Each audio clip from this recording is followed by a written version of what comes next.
With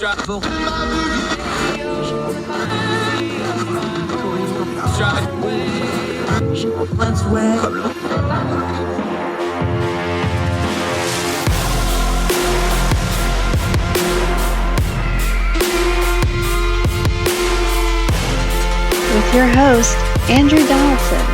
This is Heard Tell. Welcome to Heard Tell. Okay, let's go back overseas, talk a little bit of some really interesting stuff going on in the UK that, yes, it's a little different, but there's some universal principles to apply there. Got Jack Rowlett back with us, Young Voices contributor. He's a writer and commentator coming to us from Nottingham, England, of Robin Hood fame. How are you, sir? I'm good, thank you. It's good to be here. Looking forward to discussing Britain. Yeah, I am too. So you got to mess with the NHS National Health System going over there right now. Everything from ambulance response times, you got nurses' strikes. Now you've got a doctor's shortage. This looks like a real big hot mess on the outside, but the real problem with this is the more you look at it, doesn't look like there's a lot of solutions coming anytime soon on some of these issues. Yeah, I mean, it's top of the political agenda here at the moment. And something that's interesting is in this country, we sort of look down our noses at America. You guys you don't have universal healthcare, and your healthcare outcomes are determined often by whether you've got a job, how much money you have, and we sort of we have this real sense of superiority in Britain that we have this free at the point of use healthcare and everybody has access to it. But actually now, increasingly, because of the state of the healthcare system, I don't think we can really claim to be a country with universal healthcare anymore. I've been in accident and emergency in Nottingham recently, and you've got people on beds in corridors, you've got people sleeping on the floors, you've got, wait times of days now in some cases for accident and emergency care. And we've got I think it's about 500 people a week currently dying purely because of the extended wait times for accessing care.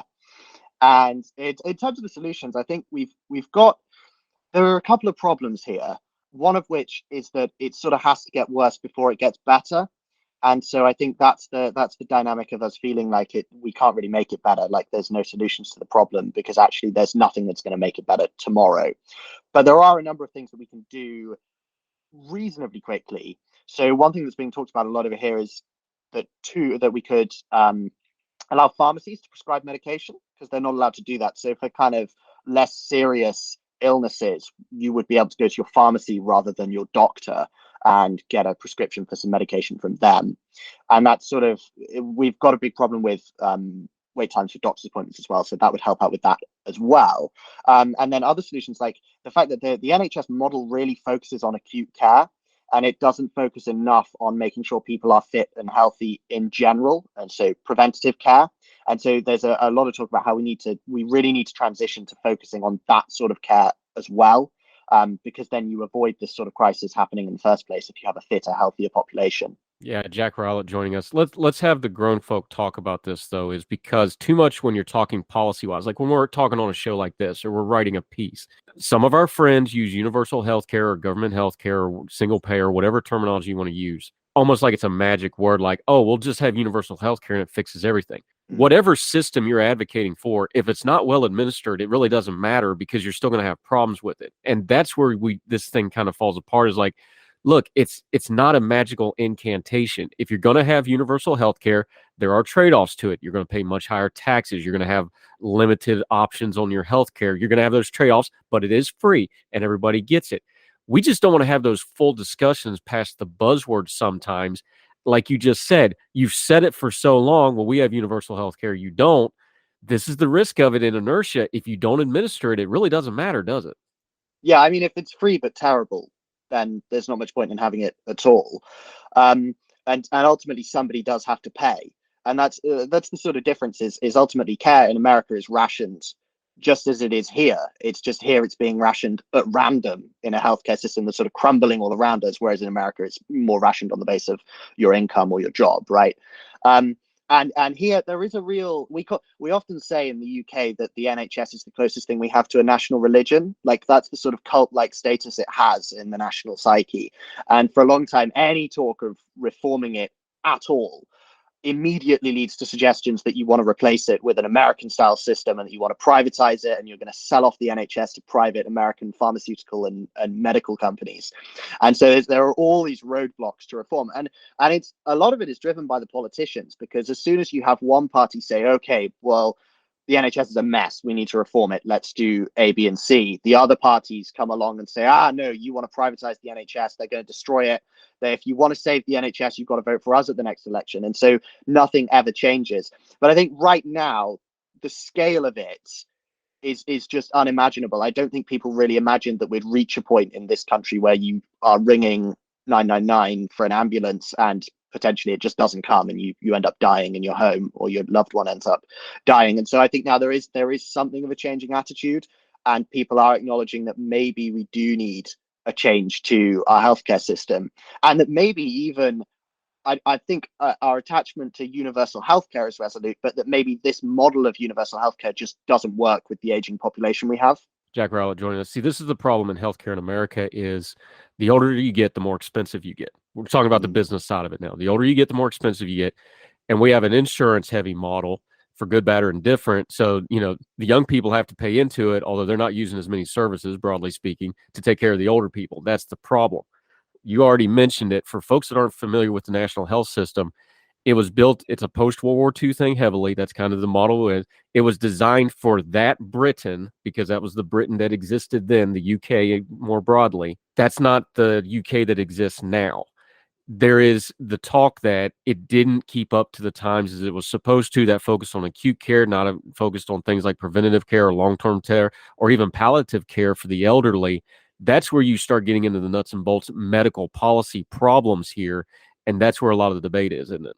Yeah, and I mean, it's been flawed since the start, because you mentioned it's a post-war model of healthcare. It's absolutely right. It was started in the late 1940s, but actually the expectation of the government that brought it in was you would cut healthcare spending in the medium and long run as a result of bringing in universal healthcare, because you'd treat people and so their conditions wouldn't get worse. But actually what happened was the sheer scale of demand meant that actually healthcare spending has just risen inexorably since then. And we've reached a tipping point now because of those sort of demographic issues. We've got so many people sort of over the age of 60 and not enough young people paying taxes in. And we've also, we're rolling up the drawbridge and not letting as many immigrants into Britain anymore. So that tax base is shrinking. And so demand on the NHS is just increasing inexorably as that tax base shrinks. And no one has thus far been willing to reckon with this difficult problem and actually explain to the public, well, okay, you've got the options of either we carry out a massive reform, either everyone just goes private and poor people no longer have access to healthcare, or people pay a lot more in taxation. And these reforms and ideas aren't always popular here, because it's really hard to reform the NHS because of its place in the national psyche.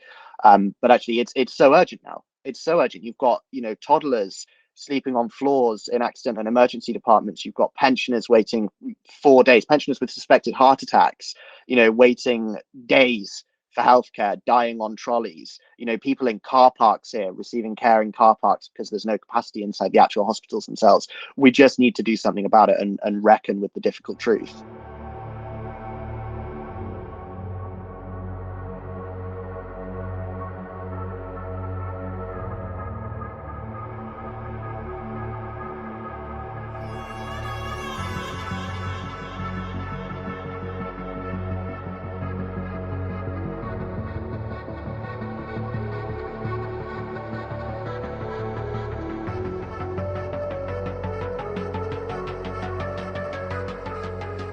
Yeah, Jack Rowlett joining us on Heard Tell.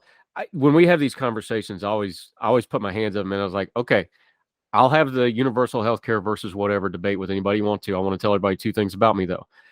I lived overseas. I lived in Germany. I've been a German patient in the hospital. I've had a German ambulance pick me up. I know how that kind of model, the European model, works intimately. I've been there. I'm also a VA health patient, Veterans Affairs patient, which is the government-run healthcare system in America. So I know the good, bad, and indifference of all of this. If you live in Germany, you get excellent health care. But what we would call the middle class in America, you're also paying in the 40 percentile of taxes plus a 19% VAT tax to pay for all that. If you pitched America on 60% taxes, they would tar and feather you and run you out of town. You just mentioned it with the UK. There's no model of reform for the NHS that isn't involving raising taxes, but you've got a population problem at the same time. That's a math problem that has got to be solved if you're going to actually fix the NHS, right? And that brings in immigration, it brings in politics, it brings in the culture war stuff. That's an ugly ball to try to unwind. But the result of that is an NHS where it's really hurting people. Oh yeah, absolutely. And one thing people don't seem to often grasp about Britain is actually our healthcare system. It's not a straight European model. It's free at the point of use, and it's universal. So I think in America you often associate that with Europe, but actually it's quite different to how the rest of Europe works. We don't have any real insurance model at all, whereas countries like Germany and the Netherlands, for example, they do. It's a much more heavily regulated insurance model than you have in America, but there is a sort of social insurance system there. And so in a sense, we have the worst of all worlds with our healthcare system, because it's massive and bureaucratic and run by the states. And you have all the problems that go along with that, but also the quality of care and provision of care is really bad as well. So it's a massive problem. And the demographics that you've just mentioned, I mean, that is the biggest thing now. And actually it does go broader than the NHS. You mentioned immigration and the cultural stuff and everything. There is a real generational divide here in the UK now. And actually part of improving public services, so the NHS, education, all those things, part of that is making tough choices about letting more immigrants in and encouraging people to have more children, and making policy more pro-family, because that's how you increase the size of the tax base in the short and medium term, and that's how you fund good public services. And what's most interesting is that the very people who rely most on the National Health Service, the sort of over 60s, over 65s, those people are the most unwilling to confront those difficult choices and make Britain a more pro-family country and make Britain a more pro-immigrant country. And it's a cycle of despair. Yeah, Jack Rowlett, we have the same problem here with what we call the boomer generation. But we'll get into that some other time. Let's talk about that right there, though, because this is where this starts to cross streams into some other areas of policy. That young cohort, let's just say 18 to 25, post-school, post-university, that group, we're seeing some very troubling data post-COVID coming out of the UK. They're having trouble getting jobs, and they're having trouble getting housing. You talked about the immigration problem. Look, it's an either or formula. You either have a high birth rate or you got to have immigrants if you're going to have an economy. You got to have one or the other. The people you do have can't get work and can't get housing to start their own lives and start their own, housing is equity. Housing is wealth. These are building blocks to your economy that we don't talk about as much as we do, like the unemployment rate. This is really troubling stuff for the UK, though, because the building blocks of the future economy for the next generation don't look real good right now. No, they look terrible. And if I look at people my age who are looking to get on in life, smart people my age, all of them are looking at leaving Britain because they don't think that there are opportunities here, and they don't think the country is serious about improving things. Housing is a real barrier. The state of housing in the UK right now is a disaster on so many levels. You have the level that it's really hard to buy for first-time buyers. The cost of housing relative to average wages is it's about 9.5 times higher, the average house price, compared to the average annual wage. And in London, it's something like 20 times higher. It's ridiculous there. And if you go back to the 1970s, it was about 3 times the average annual wage. So objectively, in real terms, the cost of housing has gotten so much more expensive over the past half century or so. And then also that's now spilling over into the rental sector. So for a long time, you've had a situation where younger people, people in their 20s and 30s have struggled to afford housing, but there was plenty of rented accommodation that they could find and stay in. And it's not desirable for people to be relying on that forever, but actually at least you had somewhere you could go. Now we're in a situation where there's such a dire shortage of rented accommodation in lots of our cities, particularly university cities. We have students coming into cities, and there's, waiting lists for accommodation. There's queues all the way around the block to look around apartments. You have situations where landlords are actually renting apartments to the highest bidder, as in the person who can pay the most rent per month, rather than having a predetermined set amount. And when you actually get into this accommodation, a lot of it is really run down. It's really bad. It's damp, it's moldy, it's cold. And so the quality of housing is really low. And because there's such a shortage, it means although we have laws around kind of minimum provisions that you have to have for accommodation in the UK, actually your power as a renter is minimal, because you can go to your landlord and complain about something, and the landlord's response will often be, well, okay, move out then. But you know you can't go anywhere else because there's nowhere else in your price range. You see your friends who are having to move back in with their parents because they can't even rent somewhere. Not that they can't even buy somewhere, they can't even rent somewhere. That's how bad it's gotten.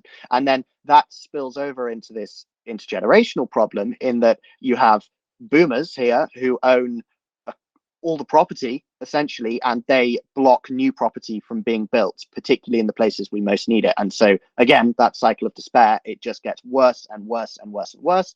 That leads to less children being born, it leads to lower productivity, it leads to lower tax take, and that makes public services worse, and it makes Britain a less dynamic and versatile economy.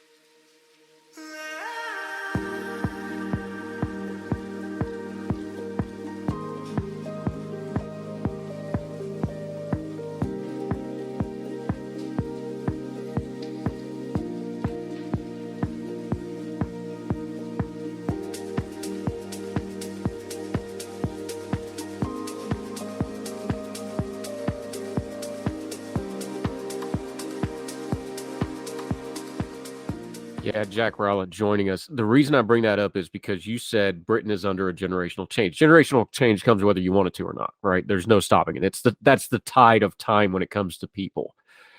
Generational change can be good or it can be bad. We're looking at these economic problems. We're looking at the NHS problems. We're looking at the political upheaval in Parliament right now in the UK.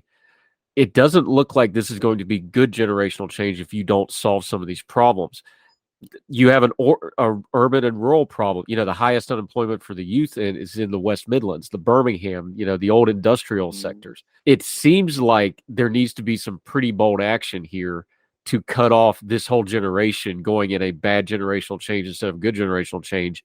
But is there any movement to try to actually do anything about it? There's lots of grassroots campaigns, but at the top of politics, nothing is changing. I mean, our government has just made it harder, in effect, to build housing by abolishing housing targets that were placed on local authorities here, which means there's even less incentive for local councils here to build housing than there was before. And we already weren't building enough. Taxes here have been risen to the height. They're now at the highest level they've been since the Second World War. And if you look at where the tax burden falls, it's on working people and working young people, and not on older people. And so money is increasingly being given out to older people in the form of benefits from the state. And it's money from younger people that's funding that, except that the kind of the usual dynamics of history have been reversed. If you go back sort of 40 years, older people were tended to be in poverty at a much higher rate than the working age population. Now it's reversed. We have more than a third of pensioners here are millionaires, and the percentage of pensioners, retirees in poverty, is considerably lower than the working age population now. And so things are being constantly rigged in their favor. We have here what we're dubbing the cost of living crisis now, because the cost of energy is so high. And one of the things that the government's doing to help out with that is they're giving out payments direct to households, like a sort of amount taken off the bill of your energy. And yet more money just goes to pensioners for that handout than anyone else. And it's not means tested at all, whether you're a rich pensioner or a poor pensioner. If you're old, you get a big handout from the state to help you with your energy. If you're a young person on a 0 hours contract with a load of college debt who's struggling to pay their soaring rent, you get a lot less. And so the problem for the government is their voter base is almost entirely the over 65s now. So there's no political impetus for them to make things better for younger working age people. Yeah, Jack Rowlett. That's a universal problem. Every country has that problem. The older people are going to have more political power because they got more money, more assets, whatever. That's not new. However, you do have one advantage in England where you have a parliamentary system with, outside some very specific judicial review, what Parliament says goes. You don't have a written constitution, so whatever Parliament does, that goes. You could have some pretty sweeping change here if there was a political appetite for it.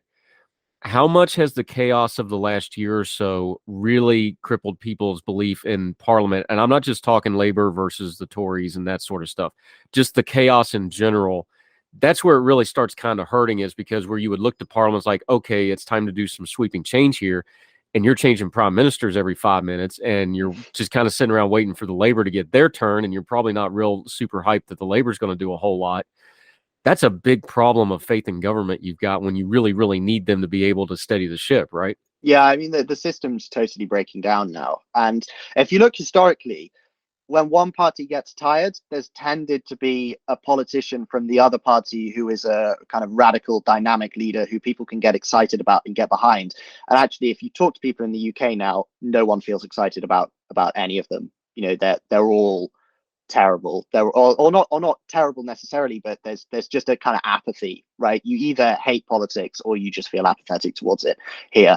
And people look towards Parliament, and they look at, we've had scandals involving expenses, we've had scandals involving drugs recently, we've had scandals involving sexual harassment in Westminster, and people just look at them as sort of reflecting the worst of Britain rather than the best of Britain. And so, yeah, I think people's faith in our politicians to actually get us out of this rut is very low right now. Yeah, I had a Labor friend quip to me, like, if all due respect to Keir Starmer, he said, if we had a Labor leader worth anything, he'd be king instead of Charles after three, conservative prime ministers having to resign in disgrace. Just, it's stuff like that. Like, nobody seems to be able to even capitalize on the other side not being able to do anything. That's kind of, I'm an outside observer. You tell me, you're there. But when you can't take advantage of your political opponents absolutely shooting themselves in the foot, I don't inspire a whole lot of confidence to me. I'm not picking a side. I'm just saying it looks bad. It looks chaotic. And it looks like even when this, whenever you do have a general election this year, this fall, whenever that eventually happens, if Labor takes over, I don't really see anything really changing. Yeah, I mean, it should be stated that Labour are well ahead in the polls here at the moment. And Keir Starmer, for an opposition leader, is pretty popular. But there's that lack of enthusiasm. People are just kind of trundling along saying, well, it's time for a change now. Conservatives have been really bad. Labour can't be any worse. There's no enthusiasm whatsoever. But I think one interesting dynamic as well is that actually the last time Labour came into power, they did so on the back of a really strong economy. And so when they came in, there was lots of money to throw around on public services. There was lots of money to sort of improve things for lower earners, lots of money to spend on tax credits, child benefit, all these sorts of things. When Labour inevitably, I think, win the next general election, whenever that is, and it has to be before January 2025, we're going to have just come out of a quite long and deep, but relatively shallow recession on the back of a decade of really stagnant economic growth. And so there's just not going to be money to change anything. I think we're looking at a wasted decade for Britain, really, now. In the 2010s, it was really cheap to borrow, and we chose to cut capital spending. We chose not to build more housing. We chose not to confront climate change. We chose not to confront our generational crisis and the pressure that puts on public services. And now we're in the next decade, a decade of high inflation, of higher interest rates, of real downward pressure on growth. And we're sort of left with very few options but to sort of try and push forward and make things better in the 2030s. It really feels like there's no real change that you could make really soon that would improve things, because there's no money and there's so many structural problems in the UK now.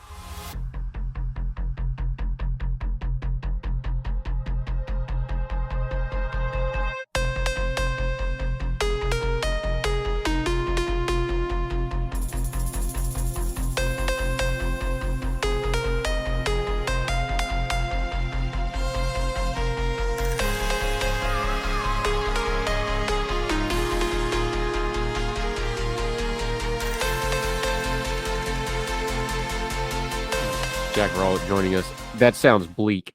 For those of us, look, we got our own best in America. I'm not going to pretend like we don't, especially with what's going on in Congress right now. And we're in a presidential election cycle for 2024 ourselves. So we will share some guffaws if you want to send them our way, to be fair. What does and doesn't break through media, especially across the pond here? What's a few things for us, maybe the international audience, the American audience, or even the British audience? What should we be watching for beyond the headlines, beyond just PMQs, beyond just the nurses' strikes and the rail strikes? What's a couple things we should be watching for as this year starts to unfold? Is it maybe having the election early? Is it maybe a new leader rising up through the ranks? What are you watching for that we should be watching in the headlines underneath all the noise? I think what's really interesting at the moment is Brexit, which has been out of the news for a couple of years now since we left the European Union. But what's really interesting now is people are turning against it here. We sort of have nearly 60% of the population saying that it was a mistake to leave the European Union, and only around a quarter of the population saying that they think Brexit's going great. And we know from sort of trade figures that we're one of the only countries, one of the only major economies where our levels of international trade haven't recovered from before the pandemic. And it's been long enough since we came out of COVID lockdowns now that we can sort of say that might have something to do with Brexit. We've got problems at the borders. We've got problems in Northern Ireland. You know, the Northern Irish Protocol still isn't sorted out. And I think for a long time, the kind of Brexit wars was like an aspect of the culture wars, and it was a real 50-50 split. Now it feels like people are decisively turning away from Brexit, or certainly this hard, detached view of Brexit, and are actually more in favor of a closer relationship with Europe. And I think that will have an interesting effect on politics, because the Conservatives have massively tied themselves to the strongest, hardest form of Brexit possible. But Labour have also kind of become a party of Brexit as well. Since the last general election, they're saying, well, we're not going to join the EU. We just want to make Brexit work. We don't want to get that much closer to Europe. And so I think that's the interesting dynamic, is what effect will that have on British politics as that stops being, as the kind of the 50-50 divide between Remainers and Leavers here stops being a thing. And instead, people increasingly are not necessarily wanting to rejoin the EU, but are really dissatisfied with how Brexit has turned out. Yeah, Jack Rowlett joining us. Let's be adults here, though. That sentiment and undoing Brexit after the decade of getting to Brexit, that's two very different things. And plus, that's not up to just the UK anymore. We saw what the EU did since Britain and the UK has left. They're not exactly going to gift wrap a basket full of provisions for you to come back either.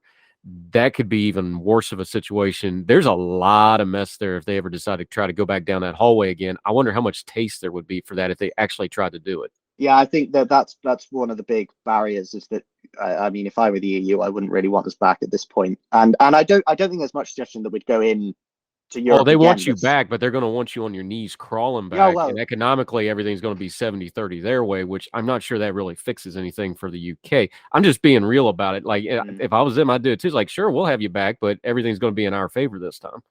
Yeah, and they'd want us to join the Euro and possibly Schengen as well. So we would lose a lot of the advantages we had last time we remembered the EU. But what I think could happen is there could be a move towards sort of a form of associate membership. So trying to join the single market. So rather than going back into the EU, just having a closer relationship with Europe's institutions. Again, the terms that Europe might demand from us if we tried to do that might be too high a price to pay. But I think there is an increasing sort of understanding in Britain that maybe either Brexit was a mistake or we've just messed Brexit up really badly. I think that's increasingly becoming the consensus here.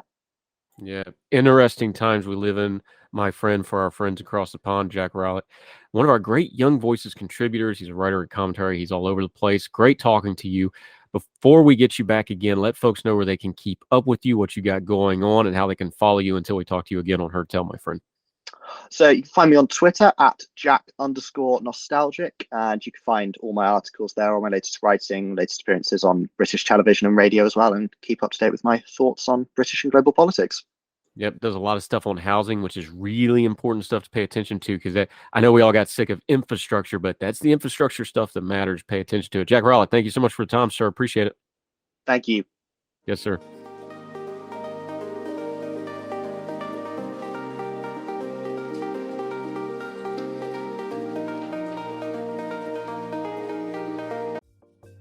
Folks, if you've listened to the Heard Tell program, you've heard our friend Gabriella Hoffman, but you need to make sure you're checking out her podcast, District of Conservation. It's a podcast exploring the nuances of true conservation efforts from DC and beyond. From topic discussions to exclusive interviews with conservation and energy newsmakers, Gabriella keeps listeners appraised of the latest news stories while elevating important voices. Listen to District of Conservation on Apple Podcasts or wherever podcasts are played. Religion is at the intersection of our 21st century life, even if we don't express a faith. At a time when it seems that religion isn't as prevalent as it once was, it still leaves its mark everywhere. As a pastor, I know that religion isn't something I just do on a Sunday, but it's found in every nook and cranny of my life. Sexuality, politics, social media, the economy, war, nationalism, all have some kind of religious angle to them. And as a communicator, I want to find the stories that can help people understand this part of our society that is so important to so many. Hi, I'm Dennis Sanders, and I'm the host of Church and Main.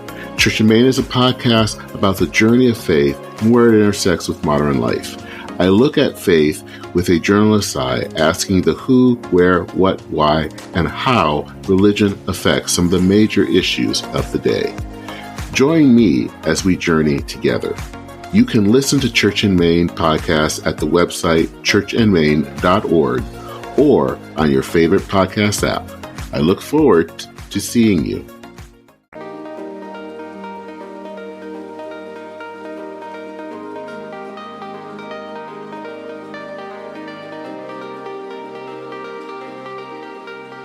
Welcome back to Heard Tell. Okay, hadn't seen him in a bit, but he's a good friend of ours.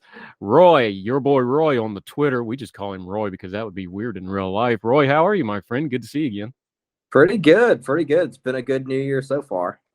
Yeah, and it's no shortage of lines going on, but I want to talk to you about a little energy policy because something really big happened in the last few days that got very little coverage because we got the Harry book and the madness in Congress and whatever else everybody else is talking about these days. And I think there was a football game this week. Something really important happened, though. The news came out of Europe about their energy use where it comes to Russia and where it comes to their efforts to kind of wean themselves off Russian energy. Really big, important stuff. And it just didn't get the headlines, but it really ought to have. Right. Yeah. So this week, the United States overtook Russia as the chief energy supplier to Europe, which is huge, especially considering that the Russians provided, I think, a quarter of Europe's energy from natural gas, oil, and other distillates. Yeah, and the important change here is the movement of LNG, liquefied natural gas. This has been the game changer. Now, this is an expensive way to move it, but it's also a very fast and efficient way to move it. Once you have that expensive infrastructure in place, that's really been the game changer here because their goals themselves were like 10-15% this year. It looks like they're going to hit 25% this year on some estimates. That's game changing when it comes to the geopolitical, but also the economic. They got a little bit of a break because the European winter looks like it's going to be a little more mild than they thought it was. So that's helping. The prices are coming down a little bit. But that infrastructure, it's expensive, but once it's in place, boy, they've been able to turn this around really, really fast.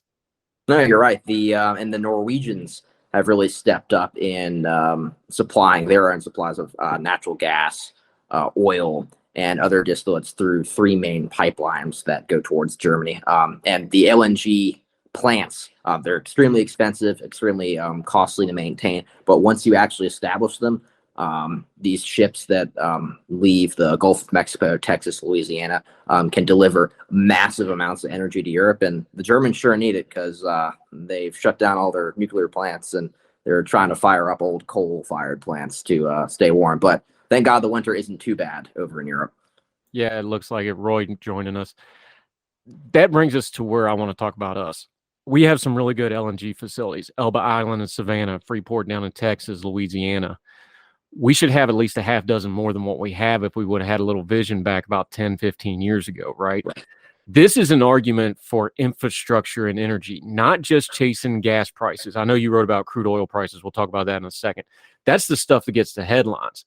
Right. Things like oil refineries, things like LNG plants, the cutting edge of this kind of technology that we've known about for a while, but we really haven't been building the way we should. Imagine what we could have been doing with Europe if we had a little bit of vision and had more East Coast or Gulf Coast LNG plants. When this came up, we really could have been doing some business here. Right. No, the newest refinery in the United States was built in 1976.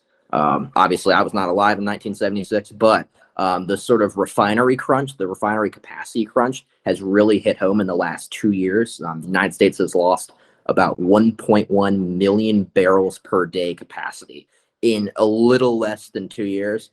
mostly due to the pandemic, but also due to the sort of government interference in the oil and gas sector. And a lot of these refineries are just ordinary businesses. They need to balance their books, look at the future, and see where they can make some money. But unfortunately, there is the East Coast's largest refinery in Philadelphia shut down due to an accident that happened.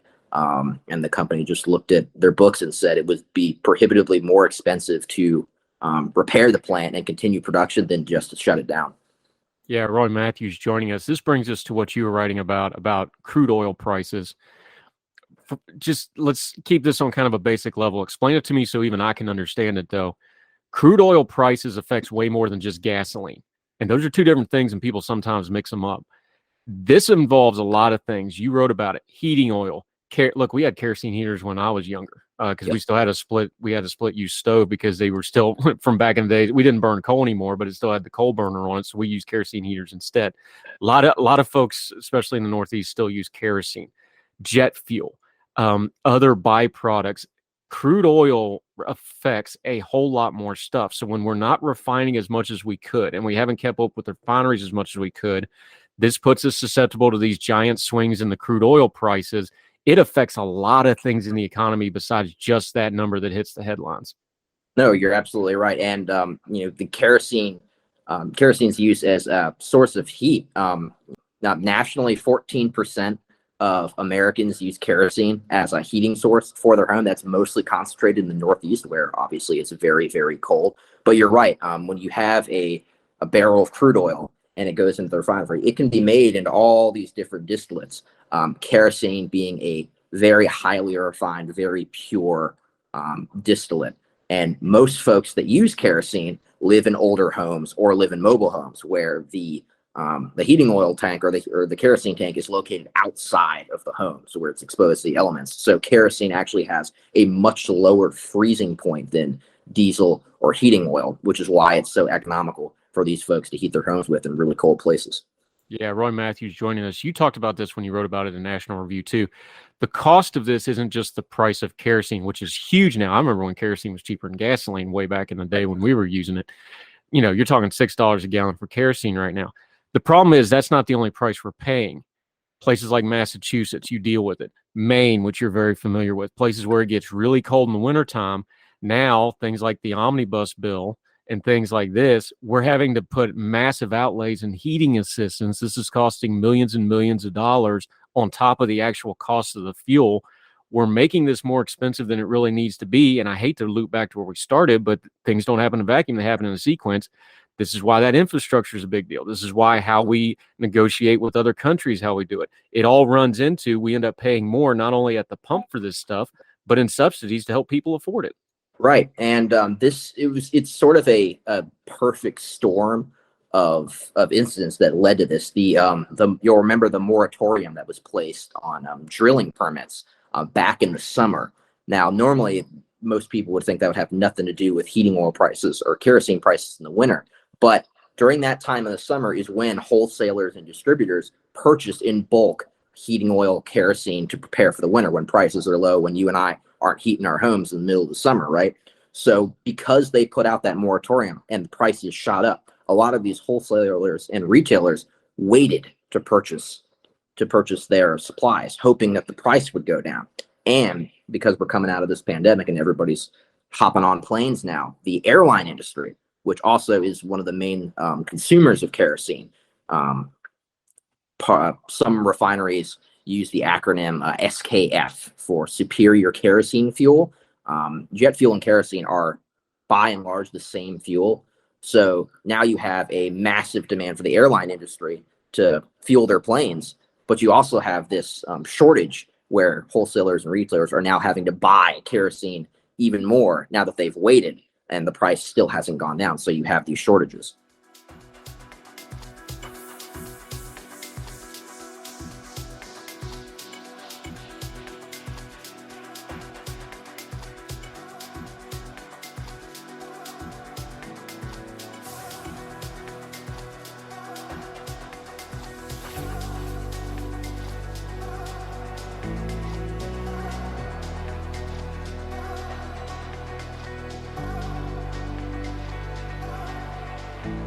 Yeah, Roy Mathews joining us.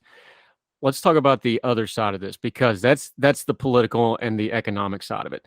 There's also the political and environmental side of this. Here's something I don't think it's talked about enough on this. I'm sensitive to people that have environmental concerns about refining oil. It's a messy look. I used to work and live in the Huntington, Ashland area, the Catlettsburg refinery. I drove by it all the time. It is a dirty business. There's not a super clean way to do it. However, like you just said, the last refineries we built was in the 70s.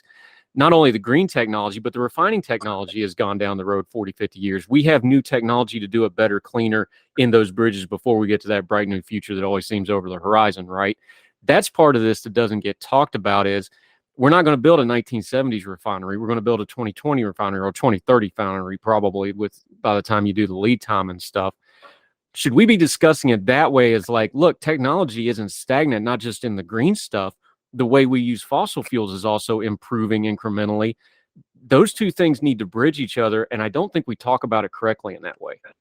No, you're absolutely right. And we have gotten to the point where a single barrel, 42 gallons of oil, of unrefined oil, can go into a refinery and 44 gallons of different distillates can be produced. So we actually can produce more from less. So you're absolutely right. The notion that refining is still stuck in this like sort of 1970s, very environmentally impactful state is just misguided.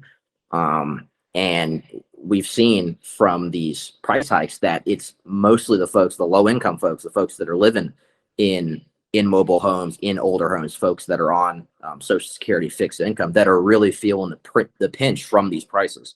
Yeah, Roy Mathews. Let's talk about some other low income folks. I went and looked it up.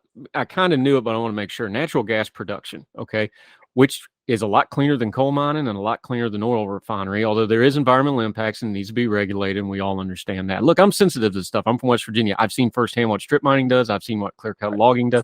There's a big patch of where I hunted growing up, right beside where I grew up, where they stripped it for development and found out they couldn't drill down far enough to put in septic. So it's set barren for 20 years. And it ticks me off every time I go to my mom and dad's house. I hate that part of it. However, we can reasonably use these resources. Look at this list of natural gas production. I'm talking about low income. Biggest natural gas field in America is Marcellus Shale. That's Pennsylvania, West Virginia, the heart of Appalachian. You don't think they could use some economic developments? The next three, Louisiana and Texas. Fayetteville Shale's number 5. That's Arkansas. I lived in Arkansas. I can tell you firsthand, those folks could use some economic development, right? New Mexico and Colorado, the San Juan Basin, the Pinedale gas field in Wyoming, Wattenberg gas field in Colorado rounds out the top 10. Texas has 4 of these in the top 10. These are areas of the country that have a lot of land. There's a lot of room out there. We should be able to find a balance between the environmental concerns, which are valid, and the economics concerns. And these are all areas of the country that could probably use the economic development at the same time when you look at the list and where it's actually at. No, you're absolutely right. And the folks, the counter argument to this, folks will point to these smaller facilities that also refine different distillates that have been built in the last 10, 15 years. Well, those facilities are in the 10,000 barrels per day range. Most of them go up to mainly 20,000 barrels per day. For these refineries that we need refineries that are capable of producing hundreds of thousands of barrels a day. And when we have this refinery shrinkage, that also impacts folks' ability to purchase the kerosene. Most wholesalers and retailers, I don't know if you've ever purchased heating oil or kerosene for your home, but most of these wholesalers and retailers, in order to make money, in order to keep their businesses afloat, they require a minimum minimum sale, so to speak. And most of the minimum sale is around 100 gallons. And if kerosene is at $6 a gallon, that's the low end. You're paying $600 for 100 gallons of kerosene. And I talked to some older folks in Maine when I was still living there. For folks that are living on a fixed income in their 70s, most of them are living on $1,300 a month.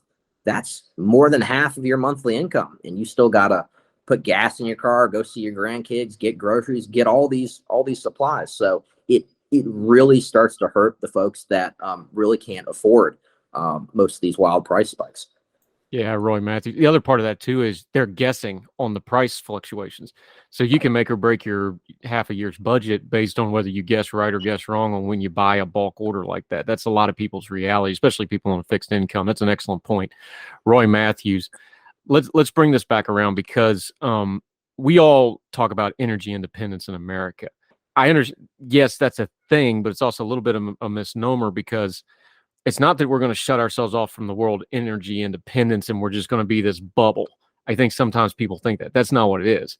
It's that we're going to create more than what we send out, and we're going to have enough to send out to be economically viable to the rest of the world, like we just saw in Europe.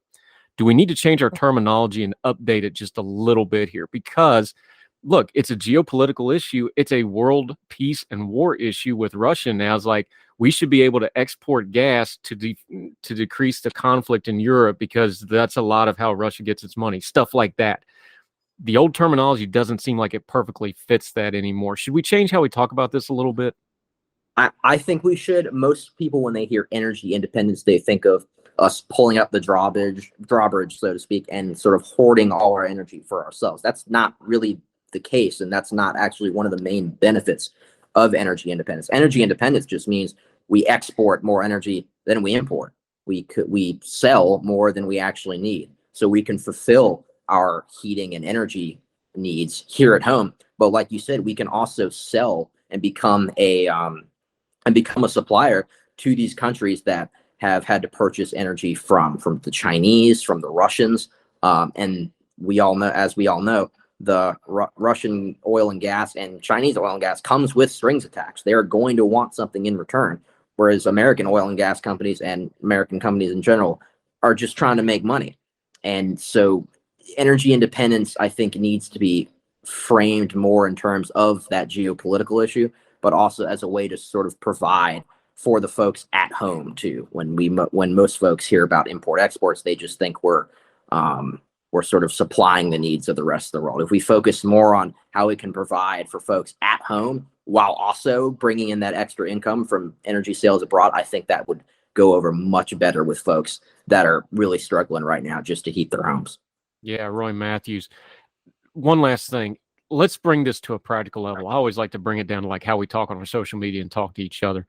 The price of a crude oil barrel doesn't really make sense to people, right?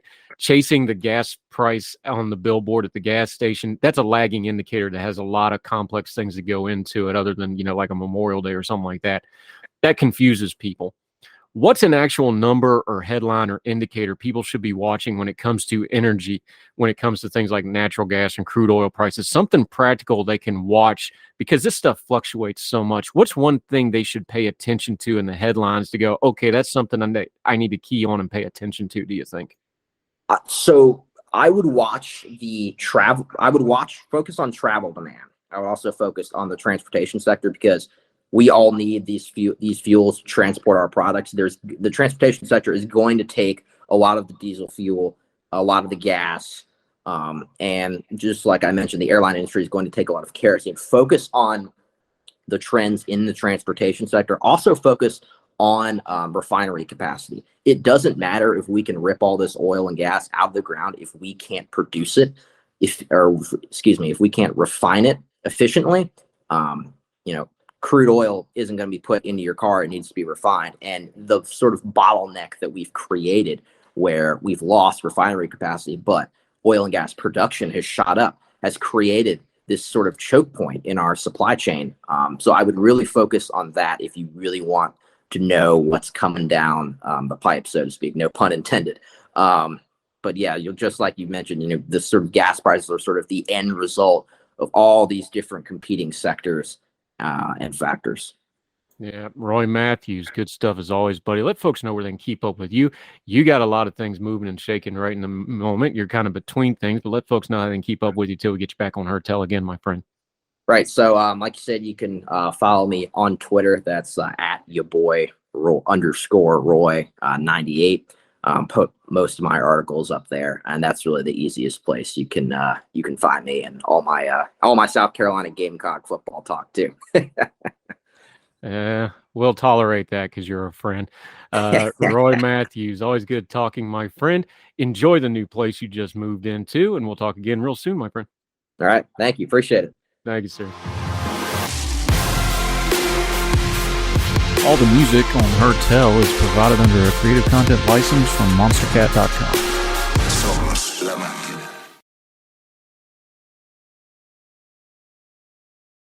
Religion is at the intersection of our 21st century life, even if we don't express a faith. At a time when it seems that religion isn't as prevalent as it once was, it still leaves its mark everywhere. As a pastor, I know that religion isn't something I just do on a Sunday, but it's found in every nook and cranny of my life. Sexuality, politics, social media, the economy, war, nationalism, all have some kind of religious angle to them. And as a communicator, I want to find the stories that can help people understand this part of our society that is so important to so many. Hi, I'm Dennis Sanders, and I'm the host of Church in Maine. Church in Maine is a podcast about the journey of faith and where it intersects with modern life. I look at faith with a journalist's eye, asking the who, where, what, why, and how religion affects some of the major issues of the day. Join me as we journey together. You can listen to Church in Maine podcast at the website churchinmaine.org or on your favorite podcast app. I look forward to seeing you. Folks, you've heard of Ethan Brown on the Heard Tell show a couple of different times, but if you're interested in learning about how to discuss things like climate change without all the politics and doom and gloom, head over to his podcast, The Sweaty Penguin. Sweaty Penguin is a late-night comedy-style climate podcast working to add nuance, critical thinking, humor, and hope to the climate conversation. They got over 100 episodes already, breaking down weekly news stories and specific topics, from the vanilla to the ADHD to the international accountability to orangutans. Yes, I know, it's a comedy thing, so just go with it. But each time, exploring different ways we can make progress on these issues while still helping the economy, health, security, and everything else we care about. Feel overwhelmed, exhausted, or excluded by today's climate change discourse? This is the podcast for you. Find The Sweaty Penguin wherever you get your podcasts or at www.thesweatypenguin.com.